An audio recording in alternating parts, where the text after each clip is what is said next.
Sweet shop style బాదుషాల్ని మనం ఇంట్లోనే గోధుమ పిండితో హెల్దీగా ఎలా చేసుకోవచ్చో చూసేయండి. మిక్సింగ్ బౌల్లోకి 1 కప్పు గోధుమ పిండి, 1 చిటికెడు సాల్ట్, 1 అర స్పూను బేకింగ్ పౌడర్ వేసుకోవాలి. 3 స్పూన్లు నెయ్యిని కూడా వేసుకొని ఈ నెయ్యి బేకింగ్ పౌడర్ అంతా కూడా పిండిలో కలిసేంత వరకు ఒక 2 నిమిషాల పాటు బాగా కలుపుకోవాలి. ఇలా కలుపుకున్న తర్వాత ఇప్పుడు ఇందులోకి కొద్దిగా వాటర్ పోసుకుంటూ పిండిని చపాతీ పిండి కన్నా కూడా కొంచెం గట్టిగా కలుపుకొని పెట్టుకోవాలి.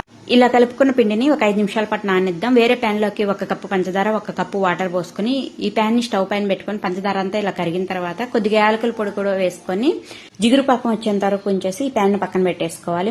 మనం కలిపించిన గోధుమ పిండిని కొద్దిగా తీసుకుంటూ ఇలా బాదుషాల్లాగా రెడీ చేసి పెట్టుకోవాలి. ఆయిల్ లో హీట్ లో ఉన్నప్పుడే ఆయిల్లో ఎన్ని అయితే సరిపోతాయో అన్ని బాదుషాలు వేసుకొని 1 నిమిషం పాటు గరిటె పెట్టి కదలియకుండా వాటంతట అవే ఇలా ఆయిల్లో తేలుతున్నప్పుడు ఇప్పుడు గరిటెతోటి 2 వైపులా తిప్పుకుంటూ మంచి కలర్ వచ్చేంత వరకు ఫ్రై చేసుకొని తీసి వెంటనే పంచదార పాకంలో వేసుకుని ఒక 10 నిమిషాలు ఉంచేసి తీసేసుకుంటే గోధుమ పిండి బాదుషా రెడీ అండి. చాలా టేస్టీగా